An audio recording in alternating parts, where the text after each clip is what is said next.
our last two beers of the evening, we're going to be going with Marz Brewing and Energy City. Marz Brewing, we've got a New England style IPA, or as they call it, the Northeast IPA, over Haze. And then with the last beer of the night, Energy City Neopolitan Stout. This is an awesome beer. We're gonna start off with something a little hazy to kind of clean our palate from the last couple of beers. that swamp ape. Oof. I mean, I love it, but still, it does not love you. I'm still trying to recover. Yeah. We are going to end with dessert Neopolitan from Hell Energy yeah. City. So we're gonna start today off with some Marz Brewing, and we're gonna go with a Northeast style IPA. Muffin Joe will approve. Right? All right, here we are. Let's drink up New England, Northeast Coast. It's got a fruity aroma so far. Style. Oh wow, I like that. Super fruity on the nose. I'm getting a lot of sweetness on the nose. Very fruity on the before tasted. That follows through. Yeah. Oh. Absolutely. New England style through and through. Medium body, great. Like you see the haziness. You're getting a lot of super sweet flavors and not really any bitterness at all. That is really what the whole New England Start style. to finish smooth as hell. Super smooth, yeah. And what this said, Like you said, barely bitter. I mean, like 6.8. The aftertaste is barely bitter, but you still get kind of like you said, like the fruit. It's like kind of like almost like orange juice. Yeah, totally. Very juicy. It's very, very juicy. These New England style IPAs, the juicy. Great. That's what people are looking for in this style. Absolutely. Right? Yeah. We needed this after the swamp ape. We really did. So when it comes down to these New England style IPAs, they want to stay away from the dry bitterness of an IPA. They want to add more hop and a little more haziness. And by doing that with the brewing, they are giving you more of that sweet, wet flavor that gives you more of sustenance than I would say.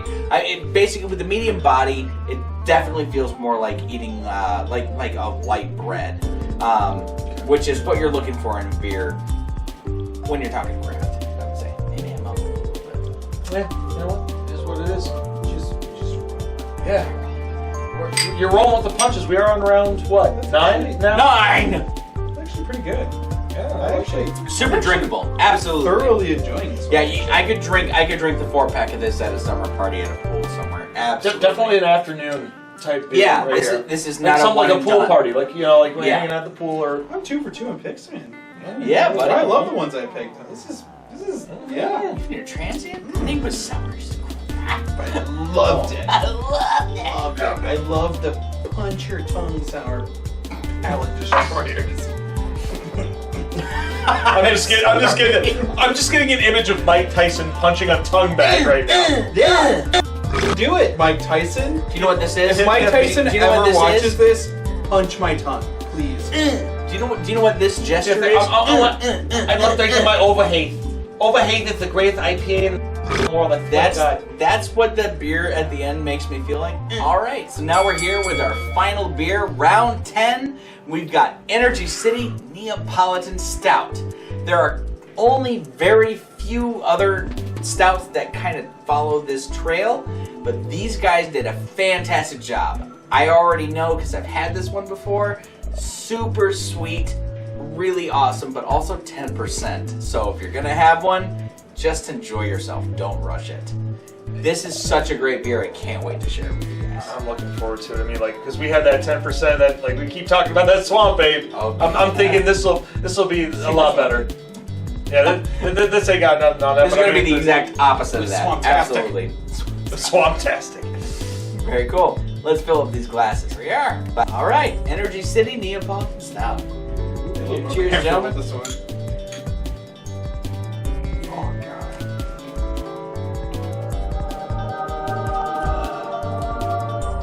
Literally, dessert in a freaking glass. Yeah, you're not getting any kind of bitterness whatsoever from No this. bitterness. Smooth as all hell. You get strawberry and chocolate, lactose, a little bit of vanilla. Oh my god. I want to live in this center right now. I do. Yeah, I do. I would say the vanilla is probably the least prominent flavor that you're getting out of this, but the strawberry and chocolate are definitely there. But It's the in lactose helps. It's in the aroma though, for sure. I mean, it's Absolutely. I want to see if there's anything fun on here. Creative Gelations from Naples, Italy. That's the word. Gelaticians, maybe? Hold on. Gelations is what I call people from Joliet.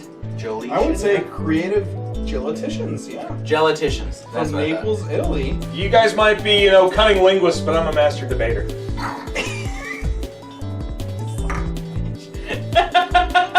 I'm glad this is the last beer. Let's be serious.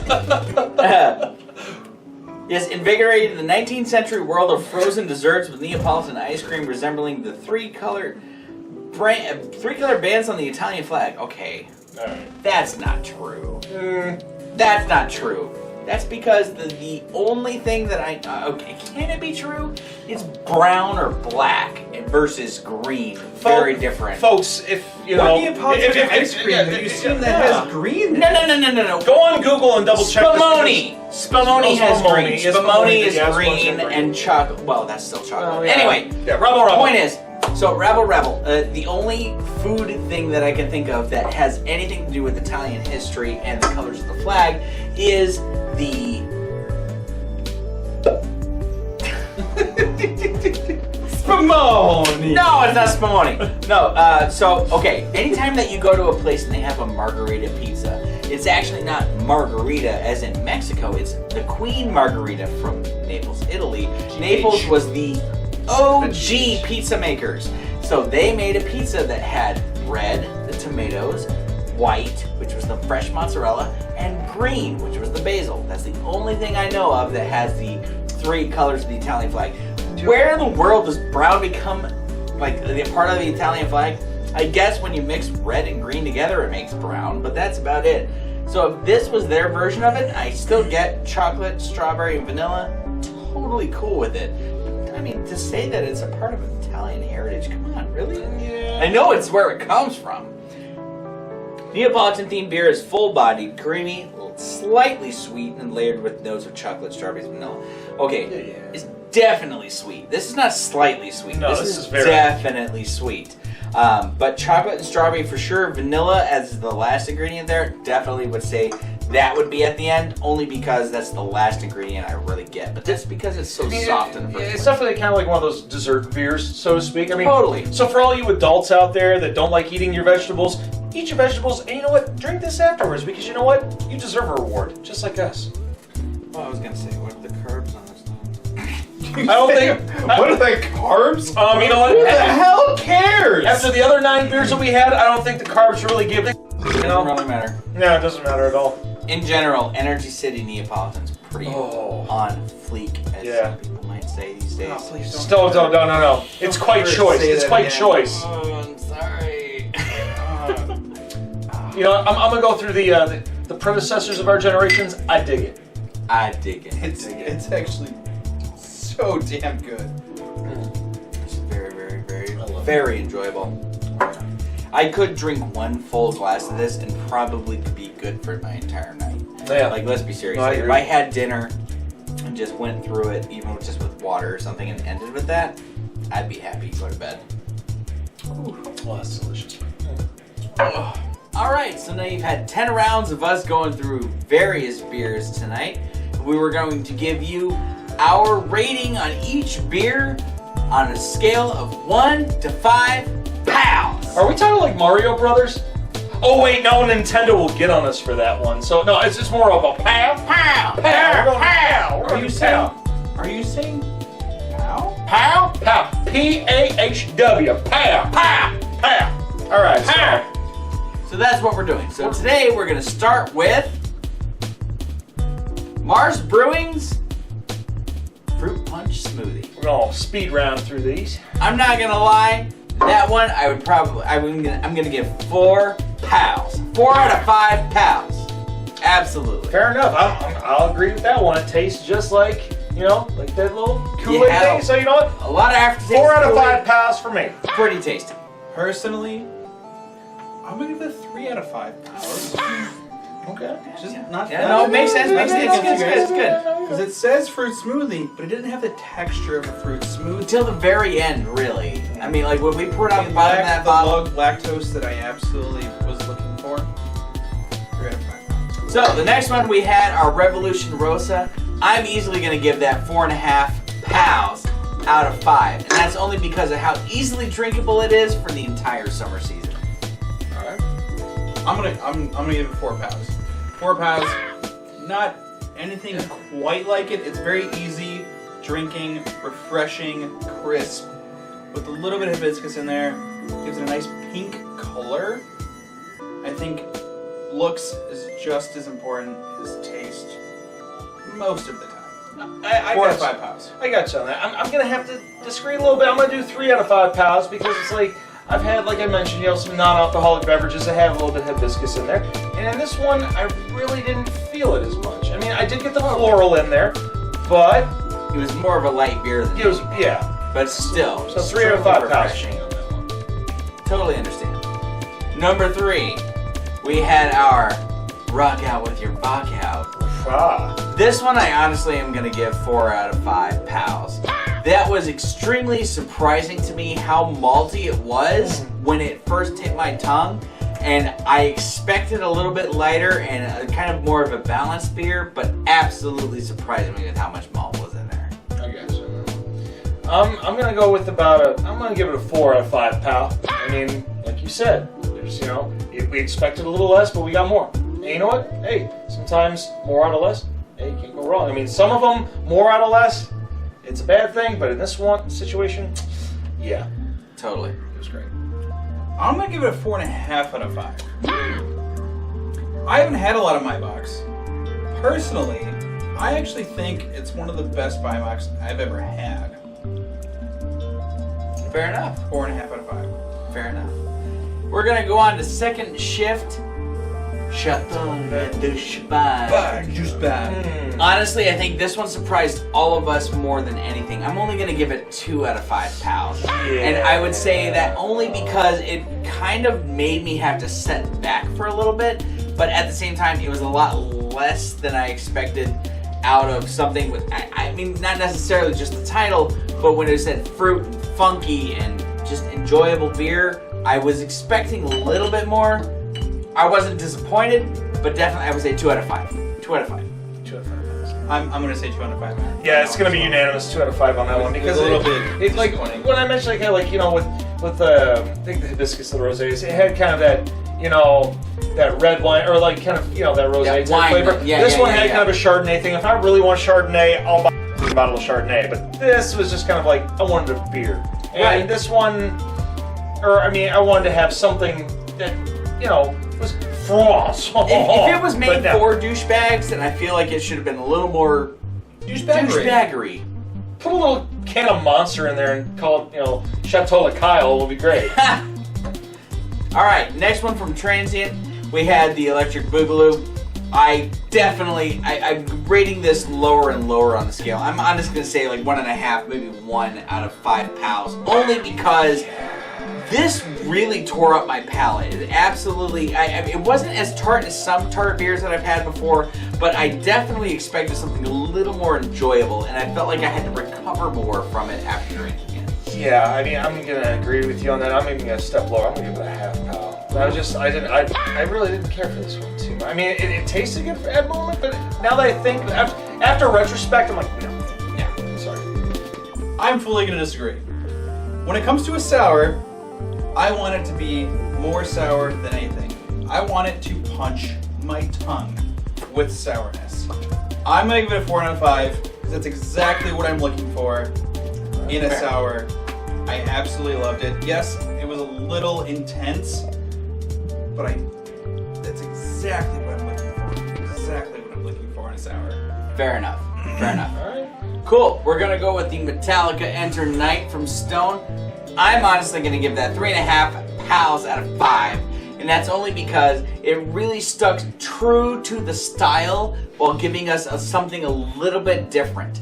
easily drinkable and a little bit more on the palate than you would normally I expect. can agree with you on that one. I'm gonna go ahead and do this 4.5 pal because, like we had mentioned before, like when I talked about it, I've had the Ruination, I've had Arrogant Bastard, Double Arrogant Bastard. But the thing is, like when you drink those versions, it's like you can only drink it in small doses because it really will hit you hard. This one, it hits you, but at the same time, not as hard. I mean, it really just, it's mellow, but it gives you that bite at the end. I mean, you could honestly drink quite a few of them in one setting. Absolutely. I'm gonna mostly agree with Jeff here.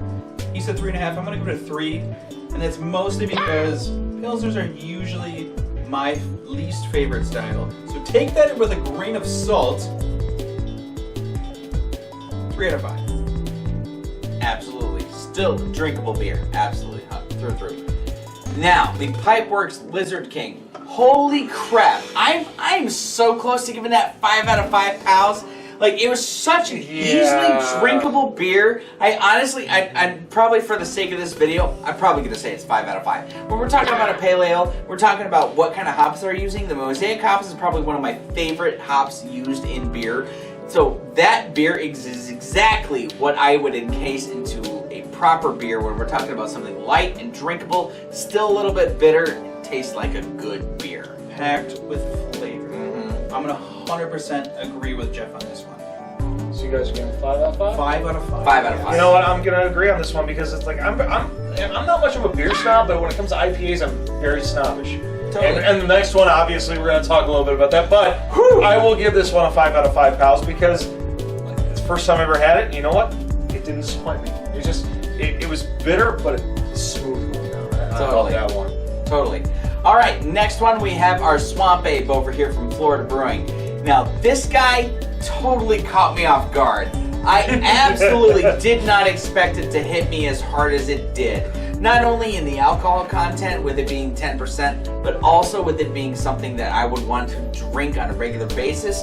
I really don't think I could. And that's only because I really enjoyed the flavor, but I thought it totally wrecked my palate. Absolutely had to take a break from that and kind of separate myself from whatever else I was drinking, have a little snack, and then brush my teeth with water, not toothpaste. Absolutely had to clean everything in order to move on, only because that beer had such an impact on my taste buds. Not that it was bad, but I would still say 3 out of 5. 3 out of 5 pounds. 3 to 5 pounds. All right. I'm giving it a 3 out of 5 pals. I totally agree with Jeff. It was a little too intense, had a lot of hop forward, but that just punched your tongue, man. Malt backbone, It stuck. It stuck for a while. And with each sip, it actually added another layer of hops and like bitterness to it, and it became harder to drink as it went on. Totally. I agree with that. I mean, I'm going to say I'm going to give it 3.5 out of 5 pal because I've drank this a lot more than you guys have. I mean, this was kind of one of those introduction things with a couple of the other ones we did, and this is definitely one of those that you only want to have once in a while, and especially like if you go to a brewery or if you buy a bottle, you make your own 6-pack. For me, it used to be when it'd be a long day of work and you're just tired, and especially if the weekend's coming up and you don't want to go out anywhere and you just wanted to spend like $12-15, give or take out of tax, on a 6-pack of this. You drink 6 of those and don't make any plans. Don't make plans. Yeah. This is a stay-at-home and get drunk beer. This is the absolutely. This is the night. Probably pass out after the fourth This is one. the NyQuil of IPAs right here. 100%. Absolutely agree. So yeah. Cool. Marz Brewing. This is the Over Haze, what we call New England style. They say Northeast IPA. I absolutely love this beer. I really did. Completely great composure altogether when it came to the beer, and it really gave me something that made me feel like I could drink more than just the one. I really enjoyed it. I'm gonna say 4.5 out of 5. 4.5 out of 5 pals. Absolutely. I'm gonna say 4.5 as well. Very drinkable, very smooth, but still loaded with flavor. Tons. Had a Not great bitter. mouthfeel. Not bitter. Not bitter. Exactly what the style calls for. Yeah. Way more than what I was expecting, honestly. We'll make this one a unanimous. I'll do a 4.5 as well. I mean, literally, like you said, it's like it had that nice flavor in the beginning, and sometimes you think it's going to get a little bitter when it goes down, but no, it has that even body, or Yeah. medium body. I mean, I like that as well. Consistent from start Yeah, to finish. Exactly. Yeah, it wasn't like some of these other beers where once you got to the bottom of the bottle, it changed a lot of how you affected that beer. This guy in particular. Yeah. This guy in particular. This one Like, wasn't a game changer. No, It's it wasn't a game changer. It is exactly what you should expect out of the style. It was perfect. Now it's time to talk about this one. Holy crap. 5 out of 5 pounds. 5 out of 5 pounds. 5 out of 5 Yeah. I'm pounds. gonna give it a 5 out of 5. Whoa! I mean, literally, for anybody that might be an atheist, this might actually make you believe in God. Possibly. I Yep. don't know if I did that right. It's Anyway. alright, you know what? Yeah, Rob Orwell. It was perfectly sweet, absolutely great amount of booziness, not to overflow your palate. It was chocolatey, it was smooth, it was absolutely downright The awesome. description may not have been accurate with some of the things they said. Sure. However, when they talked about the taste, like the historical background was inaccurate. Sure. But this, I really feel like the vanilla out of everything was the least flavor you got out of it, but that strawberry Subtle chocolate undertone, absolutely just nailed it. Such a great beer. So overall, these were the 10 beers and the 10 rounds that we did. And we really hope you guys enjoyed the ride along with us. exactly. And while you're at it, make sure that you like this video. And if you didn't like it, that's okay. You can give a thumbs down, especially if there was a beer that you didn't see. Or if there's a beer you'd like us to do a review on, make sure that you hit up that comment section below, and we'll make sure that we get that in next time and give you a shout out in the process. Also, don't forget, push that red button and ring the bell for instant notifications. Until then, I'm Wild Man Wes. I'm Hefe Wisen. And I'm Beef Stick. And we will see you next time on What's Your Poison? What's your poison, buddy? Take care. Beer is good, beer is good, beer is good. And stop, beer is good, beer is good, beer is good. Let's go drink some beer.